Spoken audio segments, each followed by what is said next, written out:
Assalamualaikum warahmatullahi wabarakatuh. Selamat siang semuanya. Perkenalkan, nama saya Bella Septiana Nuralivia dengan nomor absen 7.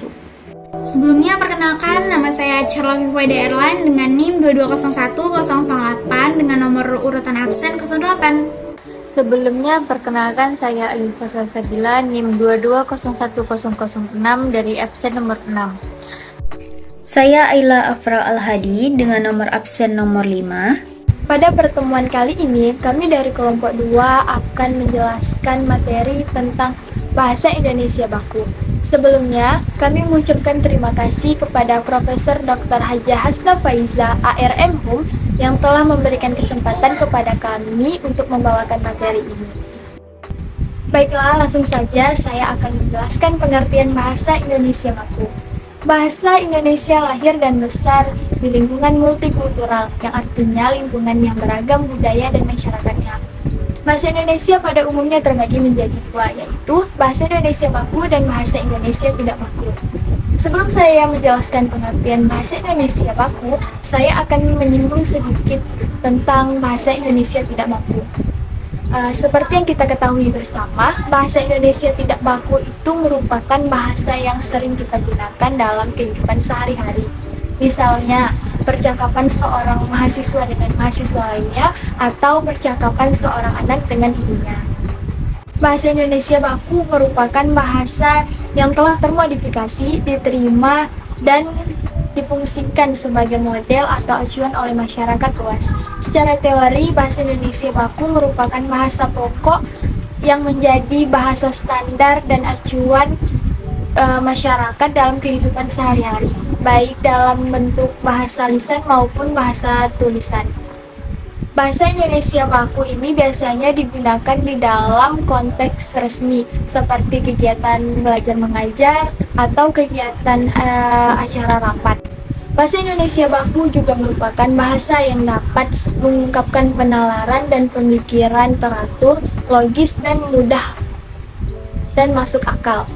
Bahasa Indonesia baku digunakan secara efektif, baik dan benar.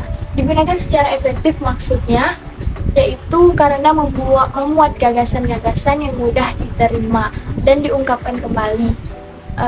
Digunakan secara baik karena kebutuhan, ruang, dan waktu.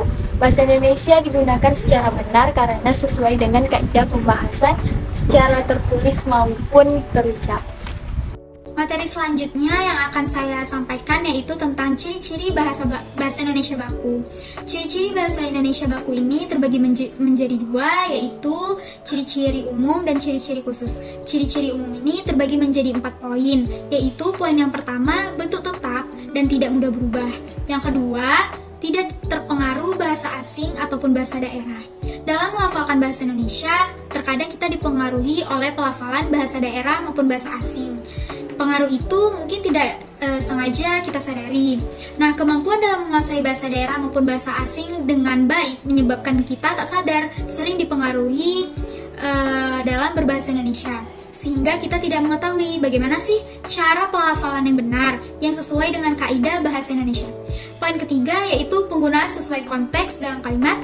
Yang keempat yaitu memiliki arti yang pasti, tidak rancu dan berlebihan. Maksudnya memiliki arti kata yang tidak mengandung makna ganda yang menyebabkan seseorang sulit untuk memahami arti kata ataupun kalimat tersebut, dan tidak menambahkan kata yang sebenarnya tidak diperlukan.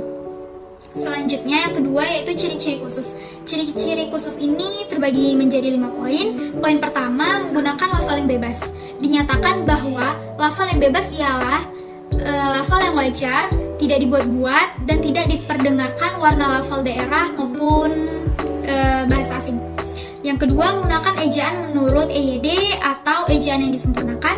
Yang ketiga, menggunakan istilah menurut pedoman umum pembentukan istilah bahasa Indonesia. Yang keempat, menggunakan kosakata menurut Kamus Besar Bahasa Indonesia. Yang kelima, menggunakan tata bahasa menurut buku Tata Bahasa Baku Bahasa Indonesia. Saya akan menjelaskan materi tentang tujuan dan fungsi Bahasa Indonesia Baku. Tujuan pembakuan bahasa ialah agar tercapai pemakaian bahasa yang cermat, tepat, dan efisien dalam berkomunikasinya. Dalam hubungan ini perlu ditetapkan kaidah yang berupa aturan dan pegangan yang tepat di bidang ejaan, kosakata, tata bahasa, dan peristilahan. Fungsi bahasa Indonesia baku dibagi menjadi 4. Yang pertama sebagai pemersatu, yang kedua sebagai pemberi kekasan, yang ketiga sebagai pembawa kewibawaan, dan yang keempat sebagai kerangka acuan. Pemersatu bangsa, fungsi bahasa Indonesia baku ialah mempersatukan seluruh bangsa Indonesia dari segi kebahasaannya. Diperkirakan ada 700 lebih bahasa daerah di seluruh Nusantara. Perlu kesepakatan untuk menentukan penggunaan bahasa ketika mereka bertemu satu sama lain. Yang kedua sebagai pemberi kekasan. Bahasa Indonesia baku berfungsi untuk memberi kekasan atau penanda kepribadian. Bahasa Indonesia baku merupakan ciri khas yang membedakannya dengan bahasa lain. Ini memperkuat rasa pribadi nasional masyarakat Indonesia. Yang ketiga ada pembawa kewibawaan. Adapun fungsi ini berkaitan dengan upaya mencapai kesamaan derajat dengan peradaban lain yang dikagumi lewat perolehan bahasa baku sendiri. Yang keempat ada kerangka acuan. Dalam bahasa baku ada norma atau kaidah yang telah dikodifikasi secara jelas. Norma ini menjadi tolak ukur pemakaian bahasa Indonesia baku secara baik dan benar. Baiklah, berdasarkan fungsi yang telah disebutkan di atas, tidak ada alasan yang logis untuk tidak mempelajari bahasa baku Indonesia. Bahasa baku memberi kita ruang untuk berkomunikasi dengan suku lain di Indonesia. Baik, tadi kita sudah mempelajari tentang apa itu kata baku dan tidak baku. Selanjutnya, untuk penguatan materinya, kita bisa melihat contoh bahasa baku dan membandingkannya dengan yang tidak baku. Contoh kata bakunya bisa kita lihat di slide PPT. Itu ada apotik, kata yang tidak bakunya. Kata bakunya apotek. Selanjutnya ada azan, pakai D, itu bukan merupakan kata baku. Azan, kata bakunya. Selanjutnya balsam, yang tidak baku, balsam, kata bakunya. Selanjutnya contoh kalimat baku. Yang pertama, kakak ngontrak rumah kecil di desa. Ini merupakan kalimat tidak baku karena dan terdapat ngontrak. Kata ngontrak di situ bukan merupakan kata baku. Nah, yang bakunya yaitu kakak mengontrak rumah kecil di desa. Selanjutnya contoh yang kedua, mereka semua saling bersalam-salaman. Itu tidak baku.